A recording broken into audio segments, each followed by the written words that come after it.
What's going on, everybody? This is James Gray, Mass Effects Voice, and you're here for another episode of the Facts Project. Today, special guest back once again, Lesly Julian. We are here to talk about Headcases issues 1 and 2, live on Kickstarter. Thank you for being here, man. Pleasure being here. Thanks for having me. Absolutely.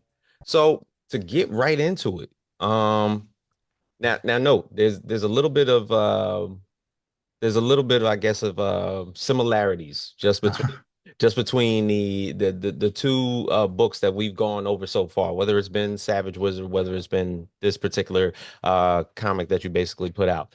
You have a thing against certain appendages starting to get released from people's bodies, man. It's funny you point that out. I never even considered that, but you're right. Yeah, it's a kind of two for two for appendages being removed. Right. I was like, first it was a whole hand, a whole arm, and Yeah, and now now now it's ahead. now it's a head in a duffel bag, man. And so when we get into it, the two primary protagonists and the characters that we see here are a little reckless, of course, a little young. Hila, if I'm saying that correctly, Hila.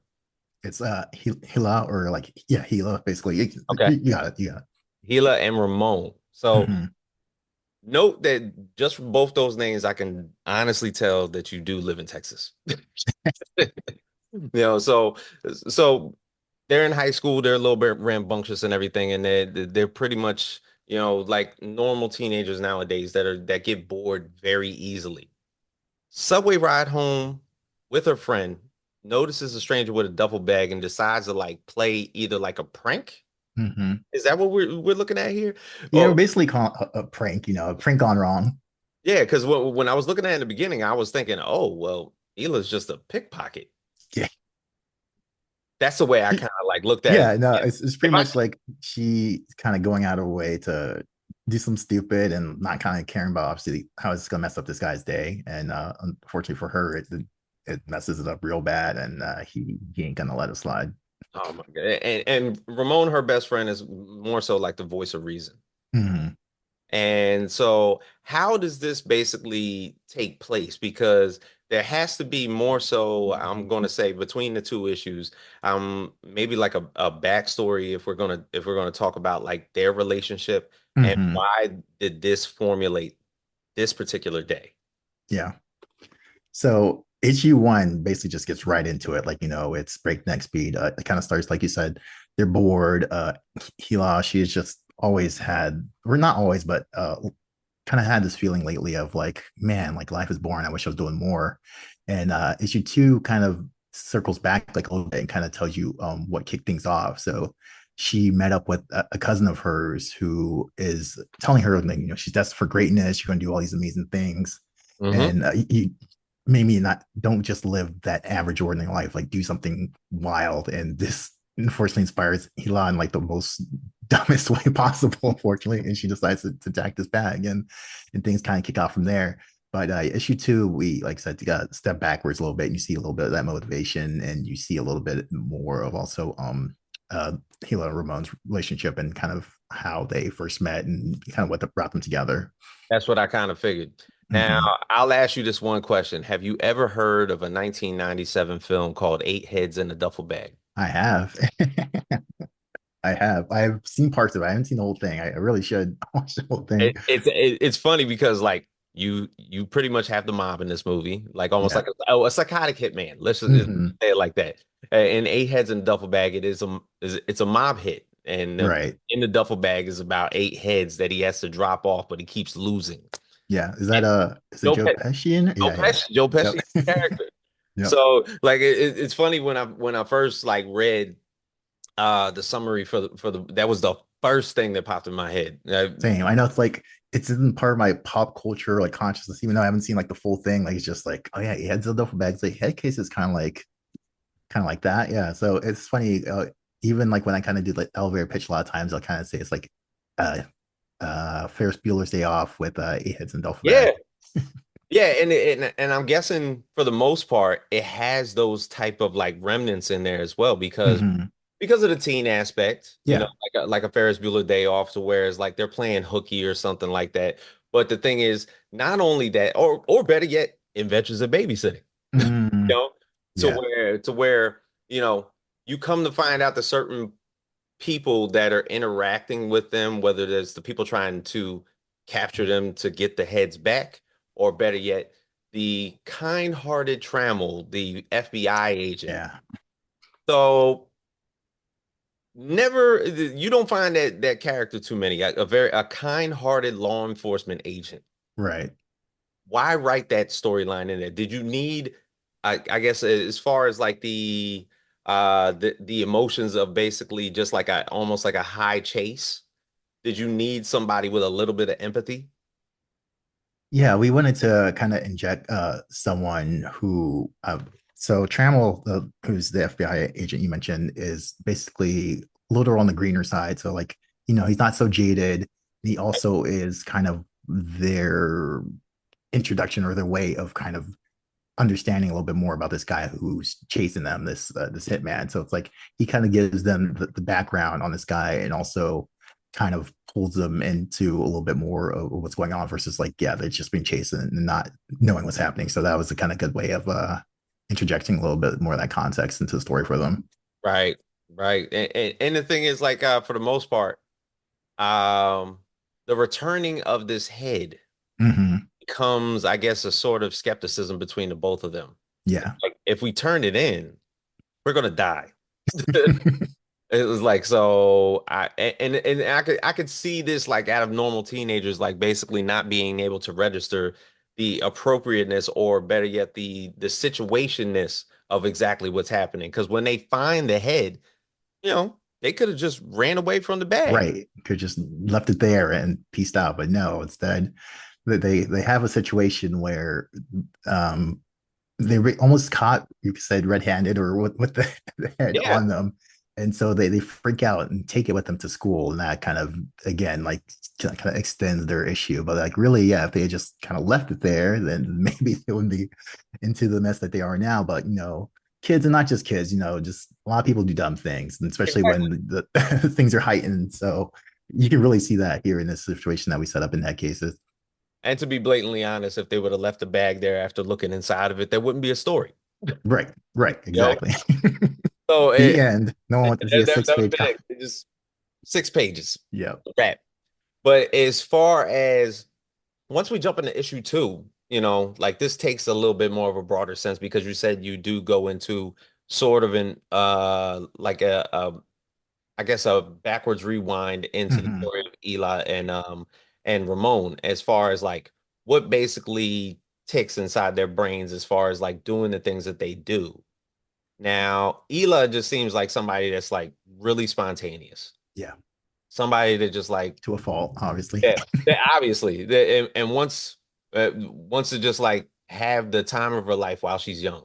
Yeah, Hmm. she understands that she's a smart girl. Big things might happen on the horizon, but as of right now, I just want to get my rocks off wherever I can. You know, and we talked about it before about Ramon being the voice of reason, but the thing is, like, I feel like that there might be like a point in time where Ela has to get serious because Ramon might be the one in danger. Yeah. So you make some good points. The story is, obviously about their friendship and them kind of realizing, like, oh, like I kind of have to almost like learn from you or like kind of take some steps from how you did things because obviously the way I'm doing things is messing things up. So yes, Ramon is the voice of reason, but I wouldn't call him a coward, but like he can definitely be hesitant to act a lot of times. So like he has to learn from Yep. like when to act, and she needs to learn like definitely when to chill out. So they both figuring out in very extreme situations, very extreme circumstances, like oh like I need to chill out and like I need to step it up and be there for my friend Yeah. is what they're learning. Because I guess in certain terms of like young adult novels or anything or stories of adolescence, you come to Mm-hmm. find out that both cases where there is polar opposites between two friends, they tend to learn from each other. Yeah. So I can only see how much this can evolve, especially in a high tragic situation. It's kind of like Keanu Reeves and Sandra Bullock in Speed. Like they didn't Mm-hmm. expect to be in this situation, but when they did, it was like, okay, we don't want to be in a relationship, but we kind of have to work together right now. Yeah, exactly. And so You know? you see them button heads, and obviously they they're definitely not liking each other right now, especially with Ramon kind of feeling like he like dragged them into the situation. But they, as the story goes on, have to figure out how to work together, and it's going to be a little bumpy, as you can see. There's just a little bit of a cliffhanger ending, but it's a little bumpy how they get there. But they're obviously trying to figure out how to manage things and how to stay alive. Now, First and foremost. as far as like the hitman that you have in this case, as far as Leo. Now, Leo basically is the one that got his bag stole from. Who does he Mhm. answer to? So Find that you're out. definitely going to see that a lot more in the next issue. You don't Okay. see it here in this issue, but we're yeah, kind of setting up like, yeah, like why the hell does he have this bag, and who basically put him on his job. And so I'll get into it a tiny bit, but basically there is this cult that he is doing his job for.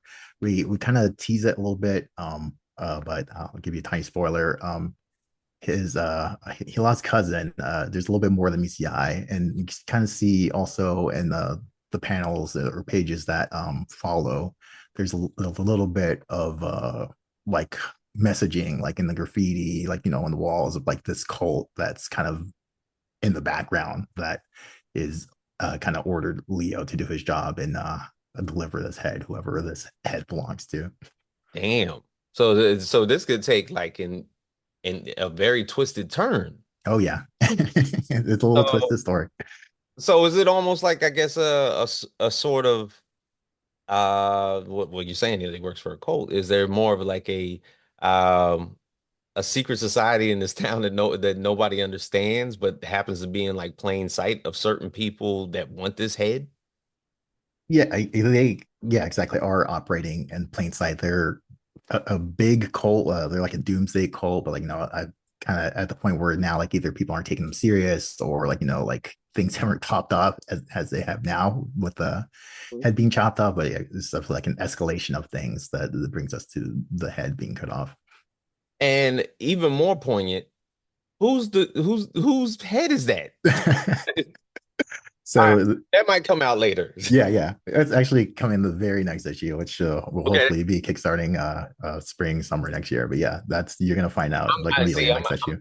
I'm actually glad that you left that cliffhanger because to get to know, yeah, I get that you now like have like the pivotal pieces. Mhm. You got Trammell, you got the FBI agent. Now that's another thing. How does he get involved? This is almost like a pickpocket case, but I'm pretty sure the hitman wouldn't call the cops if he lost a duffel bag. No, definitely not. I mean, wrong person to go to, right? Yeah. So you see issue one against like where you kind of have these little subtle hints, but you can see Trammell on the train with him as well. And you can see like when they're running up the stairs and Leo is hanging after, he's been trailing Leo. He's been trying to figure out like there's kind of like a case starting against Leo and Yeah. Trammell being the rookie cop or sorry, FBI agent, he wants to kind of prove himself. He wants to kind of crack this big case, but uh people aren't really taking him serious because like he's the green guy, but he's kind of going out on his limb to kind of tail Trammell, and so that's kind of how he gets involved. He's pretty much that's why he's solo. That's why yeah, Right, right. all the kids and everyone else is all on because like Trammell is just like I got a hunch or like no, this guy is up to no good, and he's Yeah. kind of following that lead and kind of gets involved. Things definitely blow up a lot quicker than he expected. So that whole event on the subway in the beginning of the story, it's more so spontaneous than anything. It's not Trammell wasn't actually like looking for the guy. It just happens of like, yo, this guy just looks suspicious. So he's actually is specifically looking for Leo, and he Okay. just did not realize that again. There's gonna be a head in the bag and like being involved in an active crime scene. So like things pop off a lot quicker than he anticipates. Expecting on like weeks of surveillance and things escalate. It's like no, like these kids really kickstart the case that he's trying to build against Leo like ASAP. Uh, Now, does he know about the cult? So yeah, he has the background and everything like that, and the kids aren't quite filled in, but yes, Trammell knows about the cult. Maybe not so much that Leo's working for them, but yeah, he's got an understanding of those things for sure. Mm. Now, as far as far as like the people that you chosen to work with this, it's funny because like your creative team was it AJ Mason. Mhm. He actually has his experience in working in young adult graphic novels. So Yeah, this that's right. He's kind of got kind of like right up his alley. Yeah, I know. It's kind of funny how we team like that. He's got an awesome book that's a trilogy that's coming out, I think, is it next year for IDW? That's going to be really dope. Now, Paolo Sampiao, the artist, is incredible, and we've been happy to work with them. He's doing some big things, and we've been able to steal him from time to time to work on this book. But yeah, he's doing some awesome stuff with Black Sands, and if Yeah, you've seen any comic on the shelves, that Michael Myers is lettering pretty much almost every other comic out there, and Warnia Sahadewa is doing our colors, and she's also an incredible artist. And yeah, so we have a great team that's working on this book. that's excellent, man. Now, when you initially started writing this story, how many issues did you feel like you were just going to get out of this? Because to be honest, it could build and broaden that much more depending on how far you really wanted to go. Yeah, I definitely could. But me and AJ definitely envision this as a mini series. So it's looking like a 4 issue mini series. The fourth issue is probably gonna be like an oversized. It could possibly split into five, but right now it's planned as a 4 issue mini series. The third issue is already done. So yeah, now we gotta tackle that the fourth issue and make sure we kind of land things with the with the perfect landing. Excellent, excellent. So, what do we expect as far as like the projects that we've talked about in the past? Well, we talked about Savage Wizard. I remember, Hmm. I believe, in that podcast you told me about Ghost Gauntlet, that you had Hmm. put together. So, like as far as like the other projects that you've been wanting to like, of course, continue on or basically just build on and bring to fruition anyway. What do we Hmm. expect out of those projects anyway? So I'm currently working on my first horror story, which I'm super excited about. It's the story I've had for a while, and I was able to link up with a super talented artist. And so I'm trying to figure out if I'm gonna try to pitch it to publishers or kickstart it. But definitely some things will be rumbling with that next year. So super excited about that. That's the main other thing I'm working on. Other than obviously more head cases and more Savage Wizard. Right, right. Now, horror has that generally been a genre that you've always wanted to jump into? Because Savage Wizard, Yeah. of course, had a little bit of comedy, had Yeah. a lot of fantasy. Hmm. To where this one, it's kind of like a young adult graphic novel. But the thing is, the buildup is the twists and turns that basically turn this into a crime thriller. Yeah. You know, to be honest, if you're looking at issue one, it's like it's kind of sort of there because of, Hmm. because of the protagonist being so young. Yeah. And it really goes there in issue two. Right. Yeah, it pops off real Right. big and she too. Yeah, horror is I love horror, but I've just never had like, the ideas. But yeah, just one day I had this really specific story that kind of came out to me and I've really been excited to tell it. So it's kind of stagnated for a bit, but again, I found the right artist and I cranked out all 5 issues, 5 issue miniseries planned. And so I'm super excited about making that happen. The first issue is nearly done with art. So Mm. yeah, I look forward to Lost Lake 2025 some point, Oh, hopefully. so are we talking supernatural here? Yeah, there's some supernatural elements. It's kind of like a slasher with some a little bit of supernatural elements. Okay. So I'm super excited about that one. Now, what inspired that? That pretty much it's funny. So we got this story. AJ kind of approached me, went to collab. Savage Wizard, Doug approached me, and then for Lost Lake, the original artist I was working with, he approached me and we kind of spitballed some things and made something happen. He had to leave the project, unfortunately, but it's kind of funny like how all of these kind of built off of just kind of just wanting to collab and like start something fresh. So like, yeah, artist approached me and we kind of kickball some ideas back and forth and said, hey, like I got an idea and started something really fun with Lost Lake. Right. Right. Now, I actually saw in one of your tier packages for the Kickstarter that I think the last tier, of course, everybody always has something unique, always at like the far end of it. And you put a script and pitch review Mhm. at the end. Now that you've done this a few times, have people like basically like sent you their scripts to actually like, hey, check this out? Yeah, so this is again the second crowdfunding campaign we've done for head cases. So we actually had that as a feature for the first crowdfunding that we did for issue one, and people did approach us with that, and that was really great to kind of help people flesh out their scripts and kind of use what experience that we have to help people hone something that they're either gonna try to pitch to publishers or just make themselves. So yeah, there's been 3 or 4 people that we've been able to help with our a little bit of expertise you might say we have. So that's been fun. That works, man. And now, of course, me and you, of course, have made the jump. A lot of us, Yeah. a lot of us that have met on Twitter are now jumping over to Blue Sky. Now, Yep. the comic community as a whole has totally shifted. What do you Yeah, think? for real. What are you thinking about that right now? I'm liking it. I mean, I feel like there's been just a lot of good discussion. People are interacting with each other more. I mean, for me, like numbers don't necessarily mean anything, but just like the quality of the interactions just been incredible. Like you just seen people been open with their experiences in the industry and just about silly stuff like hey, like these are my 10 favorite comics. Like this is what influenced me, that kind of stuff. Like so, it's been really cool to see a lot of negativity out of the way and just like a lot of the stuff that really doesn't matter. Like you can really focus your community so much Right. on Blue Sky. So I'm really loving the aspect of it for sure.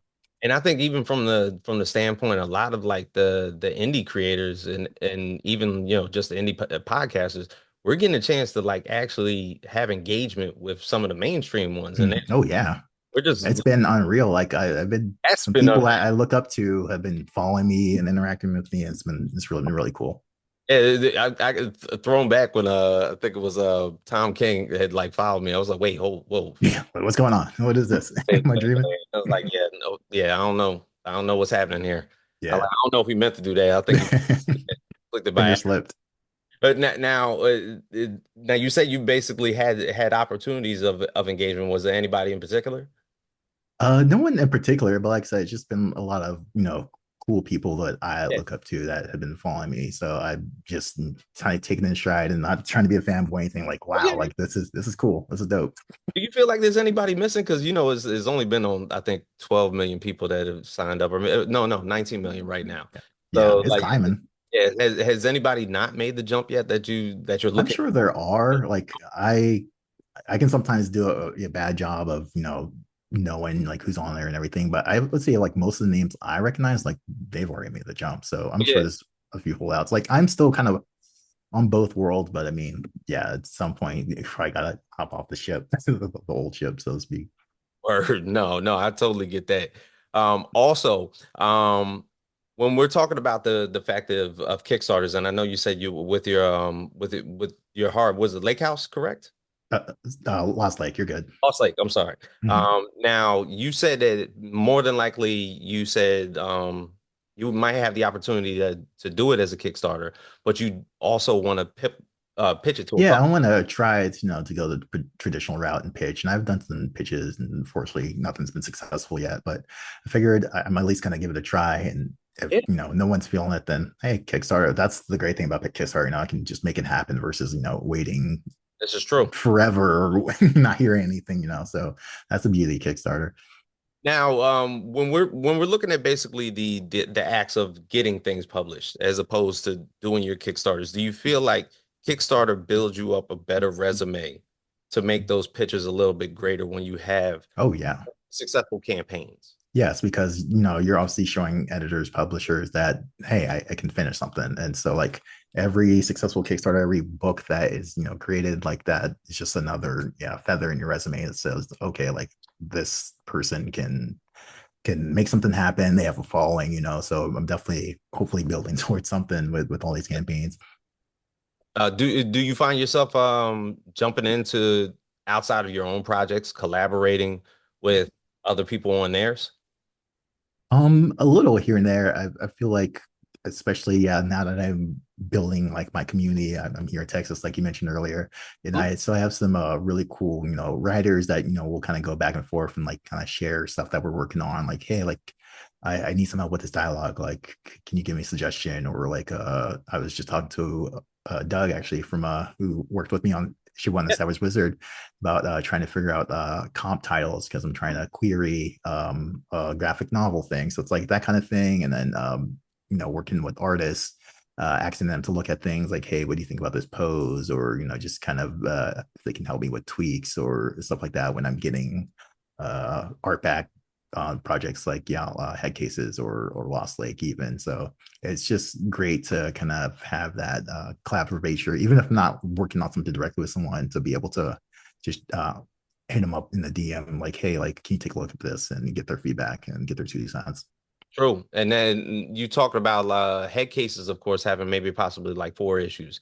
Mm-hmm. Savage Wizard could, of course, is going to be continuing. Do you see Mm-hmm. yourself basically starting to sell those as trades once they get up to a certain amount? Oh, for sure. I'm super excited about getting to that point. Savage Wizard, at least the first run is I planned for 6 issues. So I'm like, oh man, like I want to get there. And I'm already talking to Nero Crane about issue 3. We're gonna start I think he said next month. So yeah, December, we're gonna start, on issue 3. And so yeah, I'm just working slowly on getting those trades out because like that's floppies are great, but yeah, man, just there's something about having your own It's trade, more man. of the story. Yeah. Yeah, that's all it is. It's like it's just a bigger chunk of the story, and the thing is, you don't feel like you're left behind within that one issue. Now, Yeah. and also, I mean, it's November, so people like to think that summer is kind of like con season, but it's kind of like the fall. Do you have Yeah. anything coming up? So my con season was technically wrapped up, but actually I'm going to be doing a local zine fest. So San Antonio Zine Fest is going to be December 1st. So I'm super excited about that. It's going to be my last show of the year. Yeah. And yeah, just excited to be out there one more time. And uh, I think it'll be a little bit before I get the books for issue 2. But yeah, hopefully whatever my first show in 2025 is, I'll have Head Cases issue 2s printed, and super excited about that.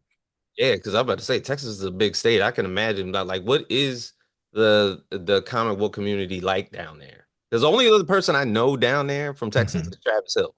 Oh, great guy. Shout out to Like, Travis. yep.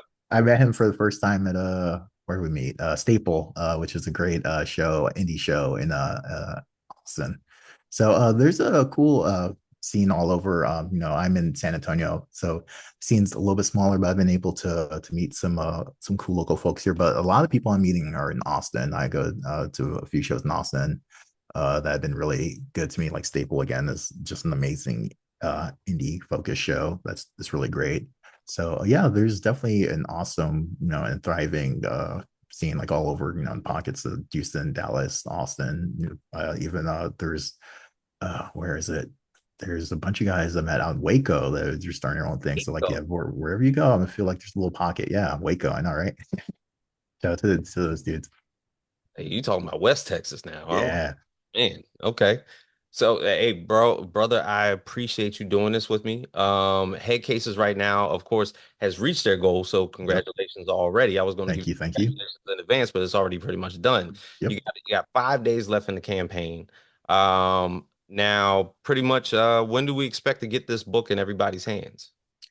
So fingers crossed, assuming that there's no issues. Looking like either late December or sometime, definitely no later in January. So yeah, Okay. come January, there will be everyone should have a copy of Head Cases.